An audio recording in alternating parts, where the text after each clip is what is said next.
The Detroit Lions look to rebound after that horrendous loss to the Baltimore Ravens last Sunday with the Monday night game against the Las Vegas Raiders. And we have to get back in the winning column. And that's what Dan Campbell pretty much said that we're going to take out our frustration against the Las Vegas Raiders, and a team that the Detroit Lions should beat.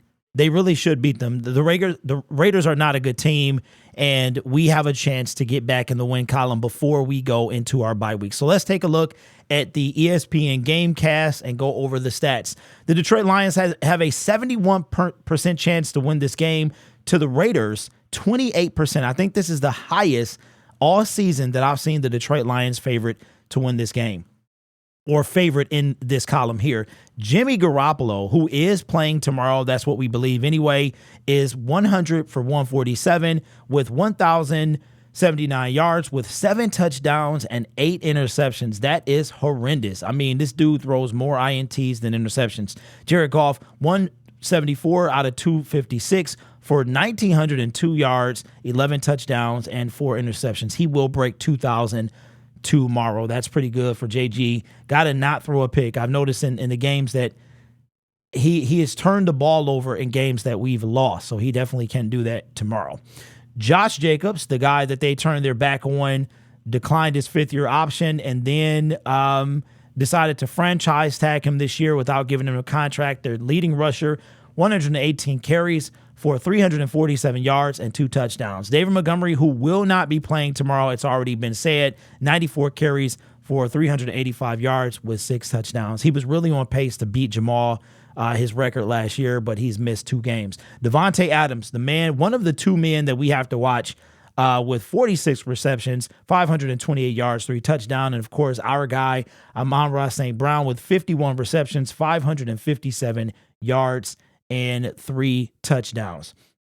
Tomorrow, these tickets are standing room only. You might be able to find a ticket if you want to just buy a single ticket, but standing room only tomorrow tickets. If you guys don't know, you've never been to Ford Field or had the standing room only, they have it where they'll give you little sections along like one of the corridors, and it'll be a banister there where you can see some of the action. I know I walked past one when I went on the 8th of October, and it was a miserable line side. If you ever come into Ford Field, it was right off the entrance where you come in, and there's like a pillar that you can't see past, and that's where one of the standing room only was. But they have them throughout the stadium. That one in particular, I want to say it was 215, was not the best, but just a little something I thought I would tell you guys as we talk about standing room only tickets. For the Detroit Lions, Frank Ragnow is doubtful. That means he's probably going to be out. We'll learn about that tomorrow. Montgomery and Jonah Jackson are out. And this guy here, Josh Pascal, just came back from IR, is questionable. Hopefully he is not out. And I don't know why they have C.J. Gardner-Johnson on this list, knowing that he will be out. Then you go to team stats. We're going to go total yards for the Raiders, 300.4. The Detroit Lions get almost 100 yards more with 390.1. Yards passing, 231.9 for the Raiders, 271.7 for the Detroit Lions. Rushing, 118.4 for the Lions, and 68.6 for the Las Vegas Raiders. Yards allowed, pretty much even. The Detroit Lions actually allow 7 more yards with 335, and the Las Vegas Raiders with 328.6. Passing yards allowed. Wow. They allow less than the Raiders, that is, less than 200 yards with 199.6. The Detroit Lions averaged 258.7 rushing yards allowed. The Las Vegas Raiders with 129.0, and the Detroit Lions are no longer the top rushing defense in the league with 76.3, but that is still got to be. I want to say they're ranked 5 or 6 going into week 8. The last 5 opponents for the Raiders coming off, they are 2-3 with losses to the Steelers, Chargers. They beat the Packers and the Patriots, and then they lost to a backup quarterback last Sunday with the Chicago Bears. And the Detroit Lions had a 4-game winning streak snapped. They won against Atlanta, Green Bay, Carolina, Tampa, all beating all 4 teams by 14 points exactly. And then, no, I'm sorry, because here is actually more than 14 points. And then the brutal loss to the Baltimore Ravens. So both of these teams are coming off of a loss.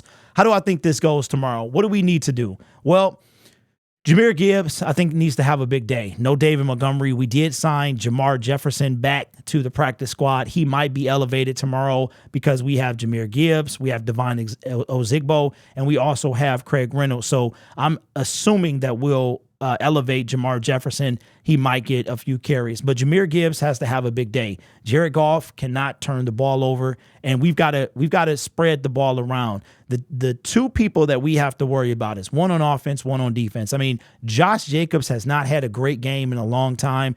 I doubt he gets going against us, especially with I think that defense is going to take it personal what happened to them last week, and they had the number one run defense, I want to say, from game one until that miserable loss. And it wasn't even Lamar Jackson that beat them. I'm calling him Lamar Jackson today just because usually I call him Lamar Wilson. So you know what? Forget that. Lamar Wilson. Ravens fans have been relentless. So Lamar Wilson, until he gets his second playoff win, talk to me then. Okay, so we let him pass on us, and he didn't beat us with his legs for like once, right? So we have to contain Josh Jacobs, make sure we shut that down. And if we let Devontae Adams have a big game, that's okay. That's quite all right because they suck everywhere else. So we can beat them tomorrow. We have to have big games from Jared Goff. Again, do not turn the ball over. Jerry Jacobs should be back. I'm not sure who he'll be on because I would assume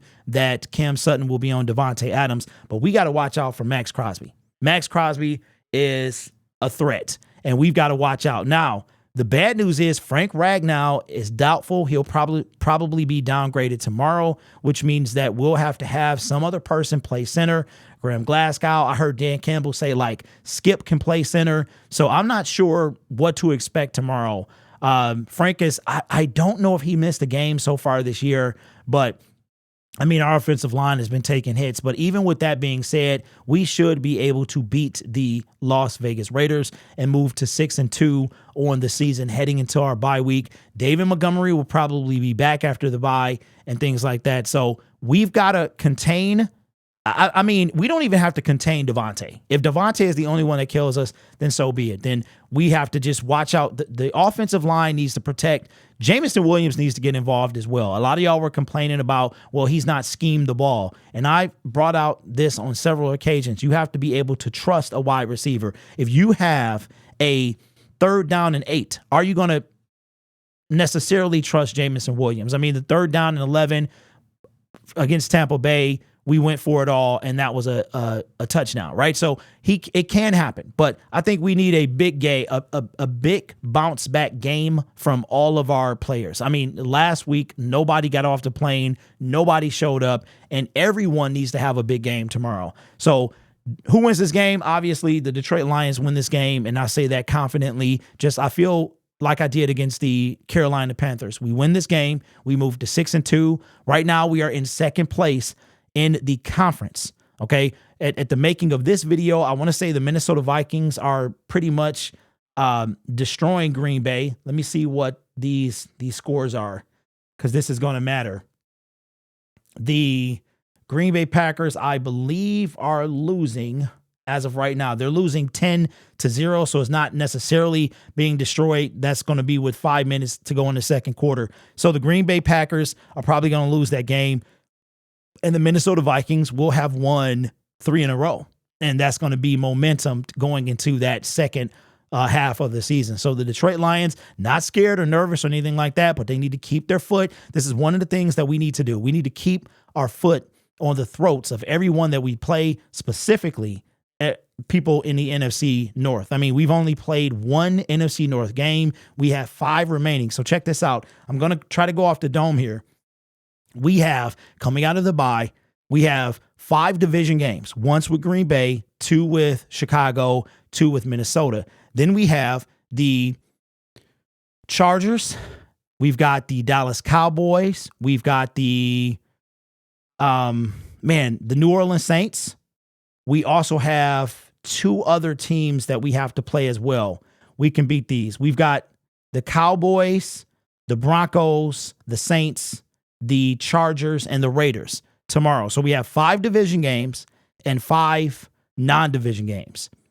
The Lions should easily get 10 wins. Easily 10, between 10 and 13 wins. That's just my opinion. But it all starts tomorrow. We got to take care of business, which I expect them to do. We will be live streaming. We'll have the show tomorrow at 6:30. That's going to be the pregame tailgate. Then we'll go directly pretty much into the live stream. I will be home tomorrow. I was unable to get tickets for tomorrow's game, less than 200 anyway, and I didn't want to be standing room. And then we're going to have a post-game show, very brief, from 11:15 to probably 11:45. It is a school night. So we'll do that, and then we'll be going into the trade deadline. So it's going to be a good couple of days, especially if the Lions win. The one thing they cannot do is lose this game, because we got to sit on that for like 13 days, and that's going to be unacceptable. I mean, we have a chance for the Chargers game to actually be flexed to Sunday Night Football if we indeed win tomorrow.